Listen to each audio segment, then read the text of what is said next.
He let out a cough at the office, and blood spilled onto the palm he used to cover his mouth. His heart skipped a beat as he stared at the red stain. A wave of fear swept over him. "What is happening to me?" he muttered under his breath. Gbenga quickly grabbed a tissue from his desk, wiping his hand as discreetly as possible. His colleagues didn't notice, but his chest felt heavy, both physically and emotionally. That evening, after work, he decided to visit the hospital, but little did he know his life was about to take a turn for the worse. At the hospital, the doctor ordered several tests. Gbenga sat nervously in the waiting area, his mind racing. He was the breadwinner of his family, a dedicated father to 3 children, and a loving husband, at least, so he thought. He couldn't afford to be sick. Hours later, the doctor returned, his expression grim. "Mr. Gbenga," he began, his tone laced with sympathy, "your results show you have tuberculosis. It's treatable, but you must begin treatment immediately and take precautions to avoid spreading it to your family." Gbenga's hands trembled as he held the prescription paper. Tuberculosis? How could this happen to him? He left the hospital feeling like the weight of the world was on his shoulders. His thoughts were clouded with worry. How would his wife react? What about his children? He knew his community in Lagos wasn't forgiving when it came to illnesses like this. When Gbenga arrived home, his wife, Sade, was in the kitchen, and their children, Deji, Tai, and Kunal, were glued to their phones in the living room. The smell of egusi soup wafted through the air, but Gbenga didn't have the appetite to eat. He called his wife, Sade, into the bedroom to break the news. "Sade, I went to the hospital today," he started, his voice low and hesitant. "Hospital? Why? What's wrong with you?" Sade asked, already sounding impatient. "The doctor said I have tuberculosis," he revealed, avoiding her gaze. Sade's face twisted in shock. "Tuberculosis? Huh. Gbenga, how did you get that? Do you want to infect me and the children?" she snapped, stepping back as though he'd suddenly become a danger. "Sade, please, calm down. The doctor said it's treatable. I just need to take my medication and—" "Treatable or not, don't come close to me. I don't want to catch anything from you. We have children to think about," Sade interrupted, her voice rising.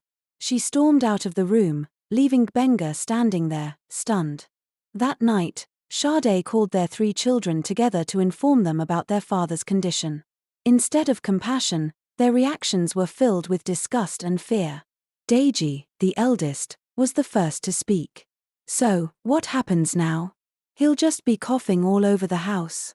"Exactly," Tai cut in, her nose wrinkled. "We need to be careful. I don't want to get sick." "We'll have to set boundaries," Kunal added, nodding in agreement. From that day, Gbenga's life at home became unbearable. His family assigned him a single plate and cup, which they insisted he wash separately.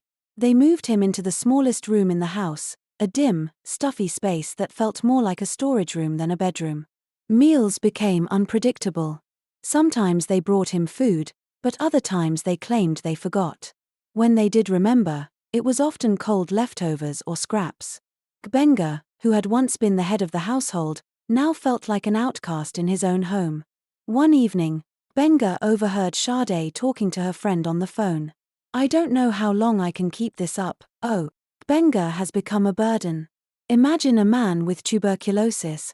How am I supposed to cope with him and still look after my children?" Tears welled up in Gbenga's eyes. He felt like a failure.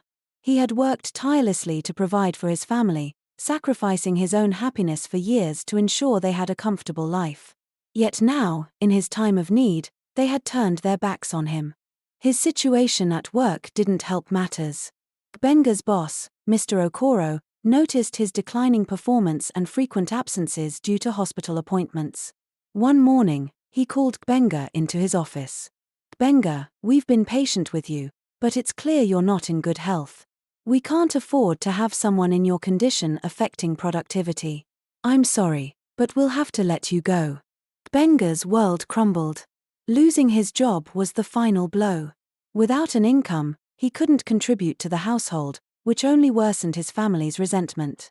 Sade, who had always relied on him, began to complain bitterly about the financial strain. "How do you expect us to survive now?" she yelled one evening after he informed her about losing his job. "You're not only sick but also useless. What kind of man can't even take care of his family?" Benga said nothing. He simply sat in silence, his chest heavy with shame and sadness. He spent his days confined to the small room, staring at the walls and reflecting on how drastically his life had changed. The once vibrant man who had dreams and ambitions was now a shadow of himself, broken and despised by the very people he loved the most. Despite everything, Benga held on to hope. He continued taking his medication and prayed fervently for healing and for his family's hearts to soften. But each passing day felt like an eternity.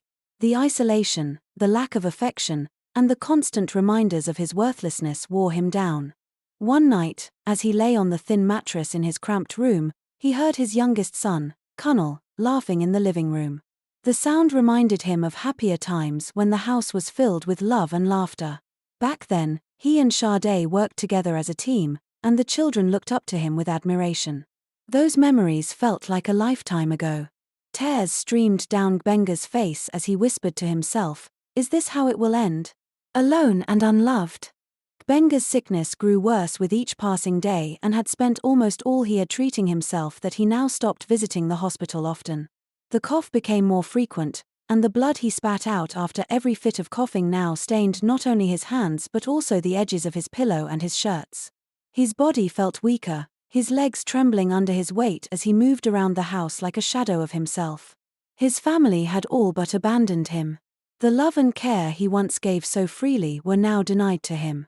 One Sunday morning, Benga lay on his thin mattress, his chest rising and falling with effort. He could hear the voices of his wife, Sade, and their children getting ready for church. He mustered the strength to call out, "Sade, please. I haven't eaten since yesterday. I need to take my medicine." Sade, dressed in her bright Ankara gown, paused in the doorway. She looked at him with a mix of irritation and pity. "Benga, we're running late for church. I'll see if we can bring something back for you," she said, her tone dismissive. Benga stretched a hand toward her, his voice breaking. "Please, at least leave me something before you go." But Sade had already walked out, calling for the children to hurry up. Within minutes, the front door slammed shut, and silence filled the house. Benga was alone again. His stomach growled painfully, reminding him of the food he hadn't eaten since the previous morning, a few cold slices of yam and watery stew. He reached for the small plastic bag where his medication was stored, his hands trembling. The doctor had emphasized the importance of taking the drugs consistently, but how could he when there was no food? Benga's vision blurred as he lay back on the mattress, tears slipping down his cheeks. His thoughts wandered to his children, Deji, Taitai, and Kunal. Once, they had been his pride and joy. Now, they avoided him like a plague, their faces filled with disdain whenever they saw him. Benga's thoughts were interrupted by a sharp pang of hunger. He couldn't bear it any longer. He needed food, anything to give him the strength to keep going. Slowly, he dragged himself off the bed, leaning heavily on the wall for support. His chest ached with every breath, but desperation pushed him forward. He thought of his ATM card, only to remember that it had gone missing 2 weeks ago. He had overheard his children whispering about using it to buy something online, but when he confronted them, they denied it. Now, with no money and no food, Benga felt truly helpless. He shuffled to the front door and stepped outside. The sunlight stung his eyes, and the dusty streets of their Lagos neighborhood seemed unusually quiet. He knocked on the door of the first house he came to, hoping to find help. "Please. I need some food," he said weakly when the door opened. The neighbor, a plump woman with a wrapper tied around her chest, recoiled when she saw him. "Benga, what are you doing here? You should be resting," she exclaimed, stepping back. "I haven't eaten. I need to take my medicine," Benga pleaded, his voice barely above a whisper. But as soon as he coughed, spraying droplets of blood onto the ground, the woman shrieked. "Ha! Don't come near me, oh! I don't want your sickness," she cried, slamming the door in his face. Benga's heart sank.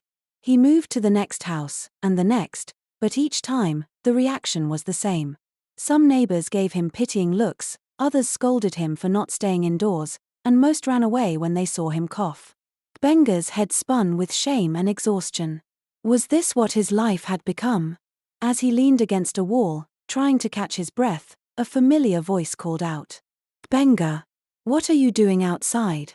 He turned to see Auntie Rose, their single neighbor. She was a middle-aged woman with kind eyes and a soft voice. Auntie Rose was known in the neighborhood for her generosity, though she often kept to herself. Auntie Rose, Benga croaked, his voice breaking. I haven't eaten since yesterday. I need food, please. Auntie Rose's face softened with concern. Come, let me get you something, she said, gesturing for him to follow her to her small apartment. Inside, Benga sank into a chair, his body trembling from exhaustion. Auntie Rose moved quickly, placing a plate of rice and beans before him, along with a glass of water. Eat slowly, she cautioned, watching him carefully. Benga's hands shook as he picked up the spoon. The first bite brought tears to his eyes, not just because of the taste, but because someone had finally shown him kindness. Thank you so much, he whispered between bites. Auntie Rose sat down across from him, her brow furrowed. Benga, you need to take better care of yourself. Have you been taking your medicine? I try, but there's no food most of the time, Benga admitted, his voice filled with shame. Auntie Rose shook her head. That's not right. Your wife and children, what are they doing? Why are they treating you like this? Benga looked down at his hands, unable to answer. How could he explain the pain of being abandoned by his own family? He finished the meal in silence, his chest aching, not from sickness, but from the weight of his reality. As Benga stood to leave, Auntie Rose handed him a small bag with more food. Take this. If you ever need anything, don't hesitate to ask me, she said firmly. Benga nodded, tears streaming down his face. God bless you, Auntie Rose. I don't know how to thank you. Just take care of yourself, she replied, her tone gentle yet serious. Benga returned to his small room, clutching the bag of food like it was a treasure. For the first time in days, he felt a glimmer of hope. But deep down, he knew this was just the beginning of his struggle. His family still treated him like a burden, and his illness showed no signs of improving.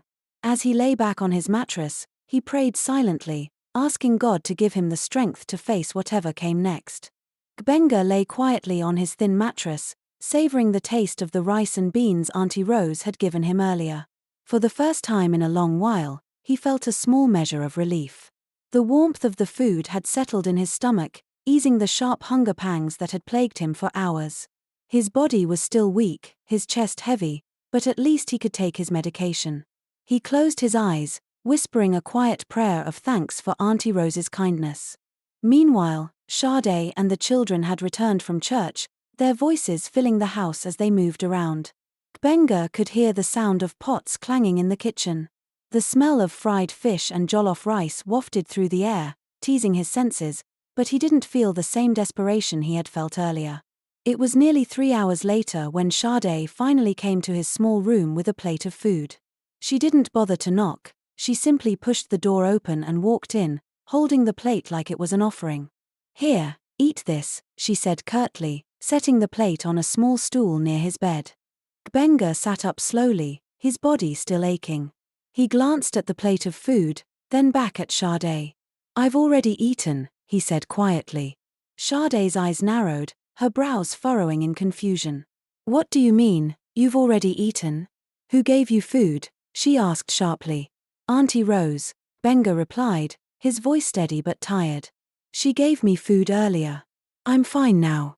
Sade's mouth fell open, her shock quickly turning into anger. Auntie Rose? That woman? What business does she have giving you food? She demanded, her voice rising. Benga sighed and leaned back against the wall. Sade, I was hungry.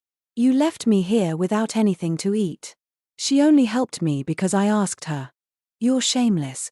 Sade snapped, her tone dripping with scorn. So you're going around the neighborhood, begging for food now? Do you want to embarrass this family? Benga said nothing. He simply closed his eyes, trying to block out her harsh words. He had no strength left to argue. Sade stormed out of the room, Fuming, she marched straight to Auntie Rose's apartment, her slippers slapping angrily against the floor. She banged on the door, her voice loud enough to echo through the compound. "Auntie Rose, open this door." The door creaked open, and Auntie Rose stood there, her expression calm but curious. "Sade, what's the matter?" she asked, folding her arms across her chest. "What's the matter?" Sade repeated, her voice high-pitched. "How dare you give my husband food? Who asked you to interfere in my family's affairs?" Auntie Rose blinked, surprised by the outburst. "Sade, your husband came to me because he was hungry. I didn't think it was a big deal to give him food. He's sick and—" "Exactly." Sade cut in, raising her hand. "He's my husband, not yours. If he's hungry, I'll feed him when I'm ready. Don't you ever give him food again. Do you hear me?" Auntie Rose stared at her for a moment, her face a mixture of pity and disbelief.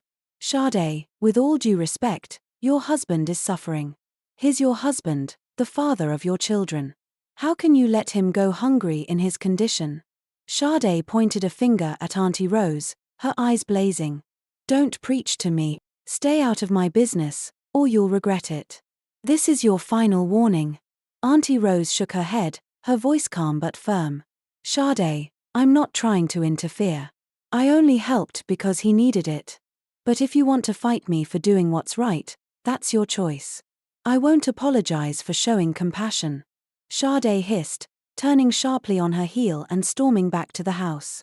Her anger was palpable as she entered, slamming the door behind her. The children, who had been in the living room, looked up from their phones, startled by her outburst. "Mummy, what happened?" Deji asked. "That nosy Auntie Rose." Sade spat. "She had the audacity to give your father food. Can you imagine the insult?" Tai rolled her eyes. "That woman likes to act like she's better than everyone else. She should mind her business." "Exactly," Kunal added, nodding. "She's always looking for a way to interfere." Sade shook her head, still seething. "I've warned her. If she tries it again, she'll see the other side of me." In his small room, Benga could hear every word. Each comment felt like a dagger to his heart. He couldn't understand how his family had become so cold, so distant. Were these the same children he had raised with love and discipline? Was this the same woman he had married with dreams of building a happy home together? The loneliness in his chest grew heavier. Benga's thoughts drifted to Auntie Rose and her simple act of kindness. She had shown him more compassion in one day than his own family had in months. He wished he had the strength to defend her, to tell Sade she was wrong, but his body was weak, and his spirit felt crushed. Later that evening, Sade returned to his room, still brimming with anger. "Don't ever go to that woman again," she said, her tone cold and commanding. "If you're hungry, you wait until I give you food. Do you understand me?" Benga didn't respond. He turned his face to the wall, letting her words hang in the air. His silence only seemed to fuel her anger further, but he didn't care. He had nothing left to say. As night fell, Benga lay in the darkness, his mind restless. He thought about his life before the sickness, when he was strong and respected. He thought about the love he used to feel in his home, the laughter that once echoed through these walls. Now, all he felt was emptiness. And yet, amidst the despair, a small spark of hope remained. Auntie Rose's kindness had reminded him that not everyone had turned their back on him. Somewhere in the world, there were still people who cared. Benga sighed, his breath shaky. "God, give me strength," he whispered into the quiet night. "Help me through this." The rain started in the early afternoon a few days later, a heavy downpour that soaked the streets and sent neighbors indoors. Benga lay on his thin mattress, his stomach twisting in pain from hunger. He had not eaten since the day before, and his body felt weaker than ever. His cough had worsened, each fit leaving him gasping for air. He stared at the cracked ceiling, tears welling up in his eyes as he thought about his life. The man who once provided for his family now lay forgotten, like a discarded object. From the kitchen, he could hear the faint clatter of pots and pans. The aroma of frying plantain and stew drifted into his small room, making his stomach growl even louder. He knew Sade and the children were eating, but no one had come to give him even a morsel. Benga's vision blurred as his hunger gnawed at him relentlessly. With trembling arms, he pushed himself up from the bed. His legs felt like they were made of lead, and his chest ached with every breath. Slowly, he crawled toward the door. The rain outside pounded against the roof, the sound almost drowning out the noise of his labored breathing. He opened the door to his small room and dragged himself into the corridor. The journey to the kitchen felt like crossing a desert. Every inch of movement drained what little strength he had left. When Benga finally reached the kitchen, his hands clutched the edge of the counter as he tried to pull himself up.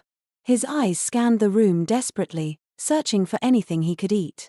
A few empty pots sat on the stove, and crumbs of bread were scattered on the counter. Benga reached for them, his hands shaking, but before he could touch anything, a voice pierced the silence. "Daddy, what are you doing here?" Tai stood in the doorway, her arms crossed and a frown on her face. Her phone was clutched tightly in one hand, and she looked at her father with a mix of irritation and disgust. Benga turned to her, his voice weak and broken. Tai, I'm hungry. I just wanted to see if there's anything I can eat." Tai's eyes widened with anger. "You're not supposed to be here. Mummy said you should stay in your room," she snapped, stepping closer to him. "I haven't eaten, please, just a little food," Benga pleaded, his voice cracking. But Tai wasn't moved. Instead, she grabbed his arm and pulled him away from the counter. Benga, too weak to resist, stumbled and fell to the floor. Before he could recover, Tai dragged him toward the back door. The rain was still pouring heavily outside, the wind howling as water splashed against the walls. "You can't stay here, Daddy. You'll make everything dirty," she shouted, opening the door. Tai, please," Benga begged, his voice barely audible. "I'm your father." But Tai was unmoved. With one final push, she shoved him outside. Benga fell to the wet ground, the rain immediately soaking through his clothes. He lay there for a moment, shivering and coughing violently. Behind him, he heard the door slam shut. Tai had locked him out. The rain poured down mercilessly, drenching him as he struggled to sit up. His body was too weak to stand, so he crawled on his hands and knees, the mud and water clinging to his skin. His heart ached, not just from the hunger and cold, but from the realization that his daughter had treated him like a stranger, like someone unworthy of love or respect. As he crawled through the compound, his thoughts turned to Auntie Rose.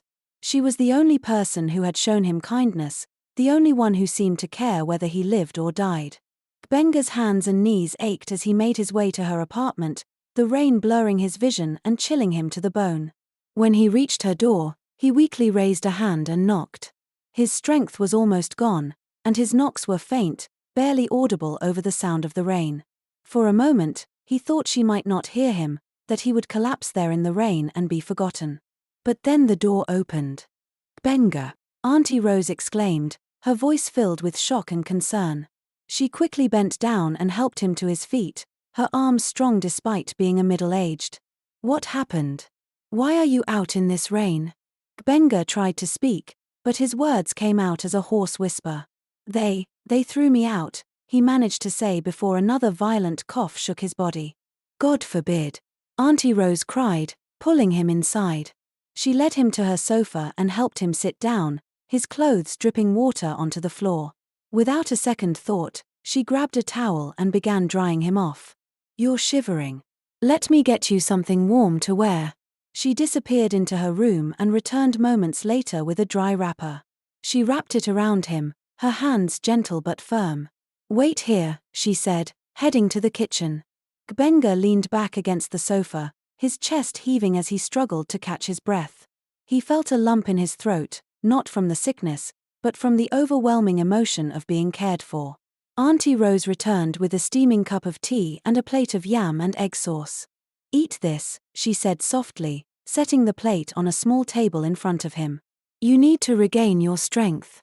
Benga looked at her, his eyes filling with tears. "Auntie Rose. God will bless you. I don't know what I would have done without you," he said, his voice trembling. "Don't talk like that," she replied, her tone gentle but firm. "You're a human being, Benga. You deserve to be treated with dignity. I don't understand how your family can abandon you like this. Gbenga shook his head, unable to find the words to explain. He picked up the spoon and began eating slowly, the warmth of the food spreading through his body like a balm. Auntie Rose sat beside him, watching him with a concerned expression. You need to rest, Gbenga, she said after a while. You can't keep living like this. If your family won't take care of you, then I will. Gbenga looked at her, the tears spilling over. Thank you, he whispered. Thank you for not giving up on me. As the rain continued to fall outside, Gbenga felt a flicker of hope.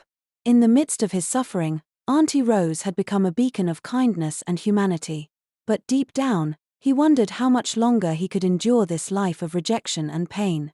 Gbenga had barely finished eating the hot yam and egg sauce Auntie Rose had prepared before exhaustion overtook him. His body felt heavy, and the warmth of the food had lulled him into a deep sleep. He lay on Auntie Rose's sofa, his chest rising and falling slowly as he finally rested. For a moment, he looked peaceful, his face relaxed for the first time in days. Auntie Rose sat nearby, watching him with a heavy heart. She couldn't understand how his own family could treat him with such cruelty. Gbenga was a man who had worked hard, who had given everything to his family. Yet, here he was, abandoned and humiliated. As she thought about everything, her eyes stung with tears, but she held them back. Gbenga needed her to be strong. The evening sun began to set when Gbenga finally stirred, the sky outside was dim, and the sound of crickets filled the air. He opened his eyes slowly, his body still aching but feeling a little stronger than before. You're awake, Auntie Rose said softly, walking over to him. How are you feeling now? Gbenga sat up slowly, his hand on his chest as he tried to steady his breathing. Better, he said, his voice still hoarse but grateful. Thank you, Auntie Rose. You've done more for me than I could ever repay. Don't mention it, she replied, placing a hand on his shoulder. You're not a burden. You're a human being, and you deserve care. Now, let me take you home before it gets too dark. Gbenga hesitated, his heart sinking at the thought of returning to the house where he was treated like an outcast. I don't know if they'll even let me in, he said quietly, looking down at his hands. Let's try, Auntie Rose said firmly. If nothing else, they need to see that someone still values you. With her support, Gbenga rose to his feet. She draped a light shawl around his shoulders and helped him to the door. The rain had stopped, but the ground was still wet, and the air carried a damp chill. Together, they walked to Gbenga's house, her arm steadying him as he took each slow, painful step. When they reached the doorstep, Auntie Rose knocked firmly on the door. Inside, they could hear muffled voices and the sound of the television. After a moment, the door opened, and Sade stood there, her face twisting into a scowl the moment she saw them. What are you doing here? Sade asked sharply, her eyes darting between Gbenga and Auntie Rose. I've brought Gbenga back home, Auntie Rose replied, her tone calm but firm. It's getting late, and he needs to rest. Sade let out a bitter laugh, folding her arms across her chest. You should have kept him. We don't want him here, she snapped. Didn't I warn you to stay out of our business? Sade, he's your husband, Auntie Rose said, her voice rising slightly. How can you say you don't want him in his own house? He's sick and weak, and you're treating him worse than an animal. My husband. Sade spat. This man is no husband of mine. He's just a burden now, and I won't let you come here pretending to be a saint. If you care so much, take him with you. Auntie Rose's mouth fell open in shock. Do you hear yourself? Is this the same man who worked day and night to provide for you and your children? How can you be so heartless? The commotion brought the children to the door. Deji, Tai, and Kunnel stood behind their mother, watching the scene with indifference. Tai rolled her eyes and muttered, why does she keep bringing him back? Can't she mind her business? Deji crossed his arms and said coldly, if she likes, she can take him. He's not our problem. Gbenga stood there silently, his head bowed. Their words cut through him like a knife, but he didn't have the strength to argue. Tears welled up in his eyes, but he quickly blinked them away, refusing to let them see his pain. Sade stepped forward, pointing a finger at Auntie Rose. Let me warn you for the last time, she said, her voice dripping with venom. "Stay away from my family. If you like this man so much, take him and go. Don't ever bring him back here." Auntie Rose shook her head, her own tears threatening to spill. She grabbed Gbenga's arm gently, pulling him away from the house. "Let's go," she said softly, her voice trembling. "You don't deserve this." As they walked back to her apartment, Gbenga's tears began to fall freely. He tried to hide his face, but Auntie Rose saw his shoulders shaking with silent sobs. Her own tears joined his, spilling down her cheeks as she struggled to understand how a family could reject their own. When they reached her apartment, Auntie Rose helped Gbenga inside and sat him down on the sofa. She knelt before him, taking his hands in hers. "Gbenga, I'm so sorry," she said, her voice breaking. "I don't know why they're treating you like this, but you don't deserve it. You're a good man, and you deserve love and respect." Gbenga looked at her, his face wet with tears. "What did I do wrong, Auntie Rose?" he asked. "All I ever wanted was to give them a good life. Now, I've lost everything, my health, my job, and even my family." Auntie Rose squeezed his hands tightly, her own tears falling. "You've done nothing wrong, Gbenga. Sometimes, people forget the good in others when times are hard. But you're not alone. I'm here for you." They cried together in the dimly lit room, the weight of Gbenga's suffering hanging heavy in the air. For a moment, the world outside seemed to fade away, leaving only their shared pain and a fragile glimmer of hope. In that moment, Gbenga felt something he hadn't felt in a long time. He felt seen, heard, and cared for. That night was one of the heaviest nights for Auntie Rose. After the confrontation at Gbenga's house, she was emotionally drained, but she couldn't imagine how much worse it was for him. She watched as Gbenga sat on her sofa, staring blankly at the wall. His eyes were bloodshot, and his shoulders slumped under the weight of his pain. "You should rest," Auntie Rose said softly, breaking the silence. She brought a small pillow and placed it behind his head. Gbenga nodded weakly and lay down on the sofa, his frail body almost disappearing into the cushions. "I'll sleep here, on the floor," Auntie Rose added, spreading a wrapper for herself beside the sofa. She couldn't bring herself to leave him alone, not in the state he was in. "Thank you, Auntie Rose," Gbenga murmured, his voice faint but filled with gratitude. As the night stretched on, Auntie Rose stayed awake, her eyes fixed on Gbenga. The sound of his breathing was labored, and every so often, a painful cough would rack his body. She felt tears sting her eyes as she thought about everything he had endured.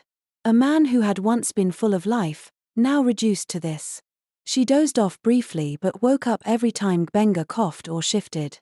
The hours dragged, and when the first light of dawn began to creep through the curtains, Auntie Rose sat up and checked on him. "Gbenga," she called softly, reaching out to touch his hand. He didn't move. "Gbenga," she said again, louder this time, shaking him gently. His body was still, his breathing faint. Panic gripped her chest as she placed a hand on his forehead. It was cold and clammy. "Gbenga," she cried, her voice trembling. She shook him harder, but there was no response. Her heart raced as she stood up, pacing the room in fear. "What do I do? God, help me," she whispered. Then, without wasting another second, she grabbed her phone and called a cab. "Please, I need to get to the hospital." "It's an emergency," she said hurriedly, giving the driver her address. The cab arrived within minutes, and Auntie Rose managed to help Gbenga to his feet, supporting his limp body as they made their way outside. Her neighbors watched curiously, some whispering among themselves, but she ignored them. All that mattered was getting Gbenga the help he needed. The ride to the hospital felt like an eternity. Gbenga's head rested against Auntie Rose's shoulder, his breaths shallow and weak. Tears streamed down her face as she whispered prayers under her breath. "God, please don't let anything happen to him. He's suffered enough." When they arrived at the hospital, nurses rushed to help as soon as they saw Gbenga's condition. They placed him on a stretcher and wheeled him into the emergency room while Auntie Rose followed closely behind, her heart pounding in her chest. "Madam, you'll have to wait here," one of the nurses said, stopping her at the door. "But," Auntie Rose began, her voice cracking. "We'll do everything we can," the nurse assured her before disappearing into the room with Gbenga. Auntie Rose sank into one of the chairs in the waiting area, her hands trembling. The cold, sterile environment of the hospital only heightened her anxiety. She looked around, noticing other families huddled together, some crying, others praying. She felt so alone, yet her determination to be there for Gbenga gave her strength. Minutes turned into hours as she sat there, her thoughts consumed with worry. Memories of Gbenga's suffering played in her mind like a cruel movie, his weak frame, his cough, the way his own family had rejected him. She clenched her fists, anger mixing with her sadness. Why does life have to be so unfair? She whispered to herself. Finally, a doctor emerged from the emergency room, his face serious but calm. Auntie Rose jumped to her feet, her heart in her throat.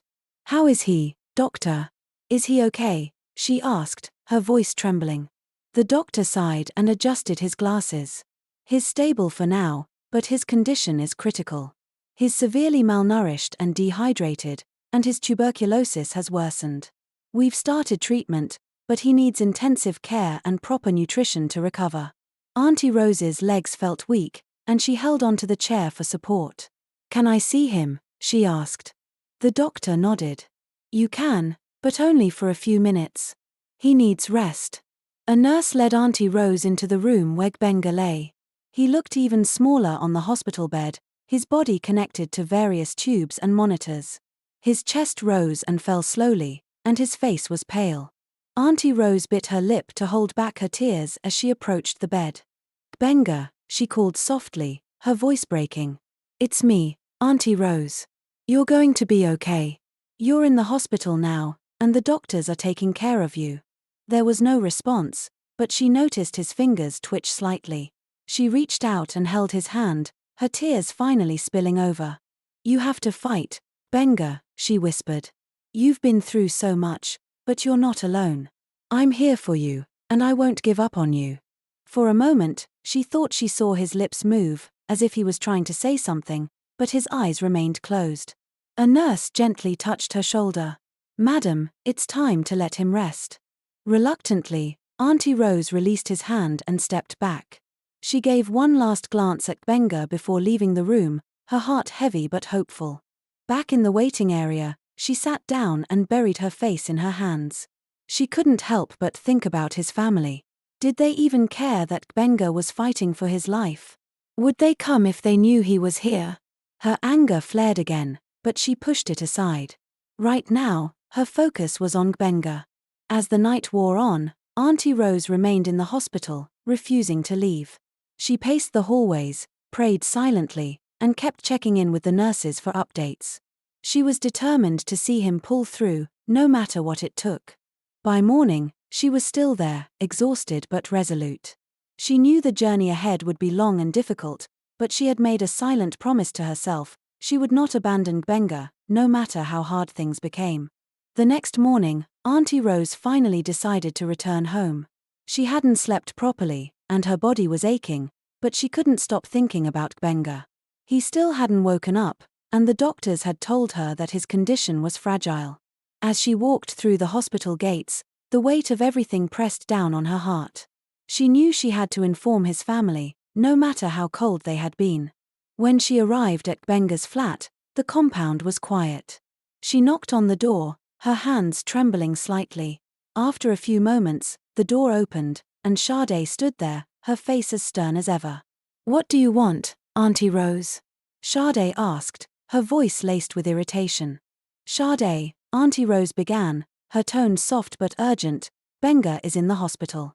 He's very sick, and the doctors are doing their best, but he needs his family. He hasn't woken up since yesterday." Sade crossed her arms and hissed loudly. "And so?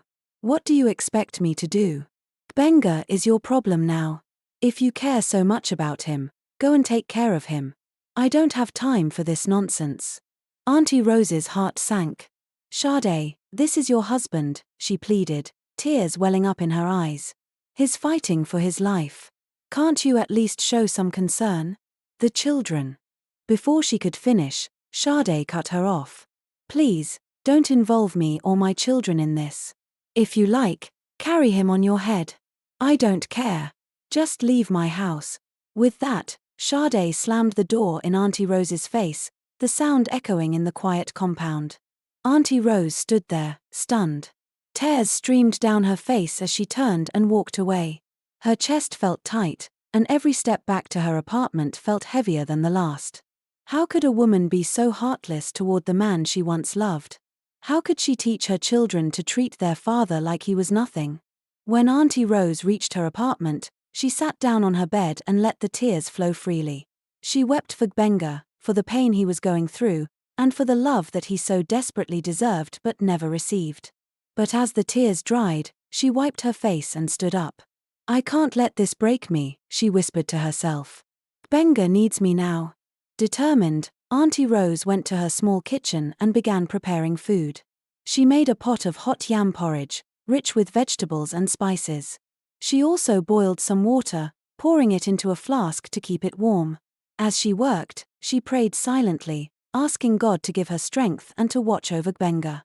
Once everything was ready, she packed the food and flask into a bag and made her way back to the hospital. The journey felt longer this time, her heart heavy with worry. She didn't know what she would find when she arrived. Would Gbenga still be unconscious? Would the doctors bring good news, or would it be worse? When she reached the hospital, she hurried to Gbenga's room. The sight of him lying there, still as death, made her heart clench. His face was pale, his chest rising and falling so faintly it was almost imperceptible. The monitors beeped softly, a reminder of the thin thread of life he was clinging to. "Gbenga," she called gently, placing her bag on the table beside him. "It's me, Auntie Rose. I've brought food for you. I even boiled water to clean you up when you wake up."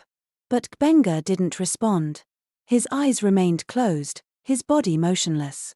Auntie Rose pulled a chair closer and sat by his side, her hand trembling as she reached out to touch his arm. His skin felt cold, and fear surged through her like a tidal wave. "Gbenga, please wake up," she whispered, her voice breaking. "You've been through so much, but you can't give up now. I'm here with you. You're not alone." Tears streamed down her face as she leaned closer, her hand clutching his tightly. She had never felt so helpless in her life. The man who had endured so much rejection, so much suffering, now lay at the brink of death, and there was nothing she could do to change it. A nurse entered the room, carrying a clipboard. She looked at Auntie Rose with a kind but tired expression. "How is he, nurse?" Auntie Rose asked, her voice shaky. The nurse sighed. "He's stable, but he's very weak. He needs all the care and support he can get." "Are you his relative?" Auntie Rose hesitated for a moment, then nodded. "Yes. I'm the one taking care of him." The nurse smiled faintly. "You're doing a good job. Patients like him need love and attention. It can make all the difference." After the nurse left, Auntie Rose sat by Gbenga's side, praying quietly. She placed the hot flask on the table and arranged the food neatly, hoping that when he woke up, he would see it and know someone cared. As the hours passed, her fear grew. Gbenga's lack of response weighed heavily on her heart.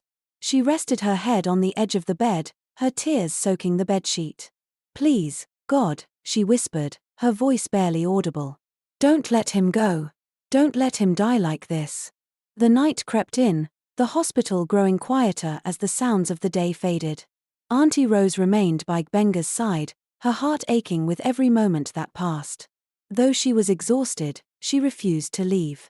She couldn't bear the thought of Gbenga waking up alone, confused and scared.